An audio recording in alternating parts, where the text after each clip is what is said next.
Perang Padri adalah perang saudara yang berlangsung di Sumatera Barat dan sekitarnya, terutama di kawasan kerajaan Pagaruyung pada tahun 1803 hingga 1838. Konflik ini bermula dari konflik internal masyarakat Minangkabau yang akhirnya berubah menjadi perang melawan pemerintah kolonial Belanda. Yang pertama adalah kaum Padri melawan kaum adat. Perang antara golongan Ulam dan melawan golongan adat Minang ini terjadi di sekitar tahun 1803 sampai 1821. Setelah Minangkabau diislamkan pada abad ke-16, muncul tiga sistem raja, yaitu Raja Alam, Raja Adat, dan Raja Ibadat. Agama Islam dan adat istiadat serta kebiasaan tanah Minang masih kuat memengaruhi hidup sehari-hari masyarakat. Kerajaan Paguyung menjadi pendukung terpelihara itu semua. Kuatnya pengaruh dan wewenang kerajaan tidak terlepas dari penguasaan atas emas. Desa-desa penghasil emas yang menopang kepentingan kerajaan terletak di wilayah tanah datar, menganut sistem hukum adat yang disebut Koto Piliang. Namun pada tahun 1780-an, sumber emas semakin menyusut. Tapi pada saat yang sama, muncul sumber kemakmuran baru, seperti kopu, garam, gambir, dan tekstil. Komoditas ini berpusat di wilayah yang menganut sistem hukum adat Bodi Ciniago. Dari kegiatan perdagangan baru ini, muncul sebuah gerakan pembaruan Islam pada tahun 1780-an. Cikal bakal ini semua adalah keinginan para saudagar untuk mencari perlindungan pada hukum Islam yang murni dari keserakahan dan buruk lainnya. Dan juga dipicu oleh keinginan tiga ulama asal Pedir di Aceh setelah mereka kembali dari Haji Mekah.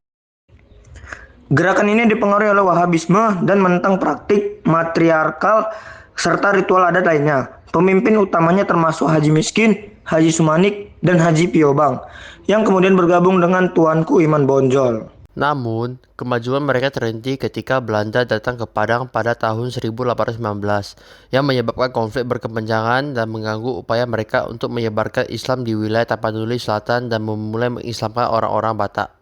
Yang kedua adalah kaum Padri melawan Belanda dan kaum adat pada tahun 1821 sampai 1832. Karena terdesak, Sultan Arifin Murnisya berinisiatif untuk meminta bantuan dari Belanda dan diterima baik oleh Belanda. Namun jadinya kaum Padri harus menghadapi dua lawan sekaligus, yaitu kaum adat dan kaum Belanda. Ada sebuah perjanjian yang ditandatangani para penghula pada tahun 1821. Dalam perjanjian ini, pihak kerajaan menyerahkan Minangkabau kepada Belanda yang tidak lagi mempunyai kekuasaan yang nyata atas Minangkabau. Belanda sudah mengincar tanah ini agar dapat menguasai perdagangan kopi dan sebagai pintu masuk untuk mengendalikan perdagangan di Aceh dan Selat Malaka. Pasca hal ini, meletuslah perang sengit antara kaum Padri melawan Belanda dan kaum adat.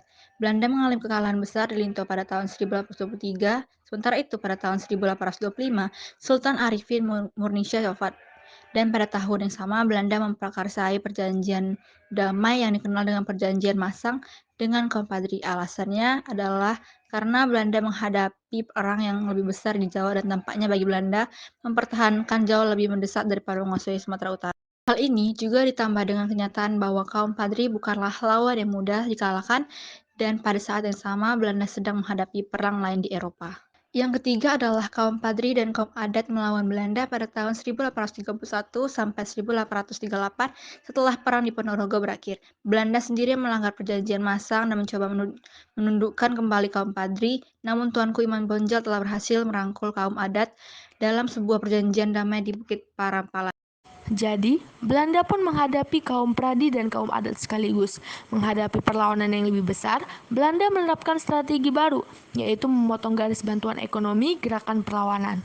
Strategi ini dulunya berhasil diterapkan dalam perang di Ponorogo. Pasukan Belanda juga mendapat bantuan dari Sentot Prawirodirjo.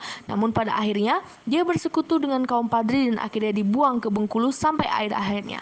Dengan strategi yang baru, kaum Padri di Lintau berhasil ditaklukkan Belanda. Namun pemimpinnya masih melakukan perlawanan di Luhak Limopuluah dan perlawanan kaum Padri tak menunjukkan tanda berhenti dan akhirnya pemerintah kolonial Hindia Belanda mengeluarkan plakat panjang pada tahun 1833. Selama tahun 1834, Belanda kemudian memusatkan perhatian pada pembangunan jalan yang mengarah ke Bonjol dan melibatkan secara paksa ribuan masyarakat pribumi. Pada 16 April 1835, Belanda berhasil sampai di Sipisang.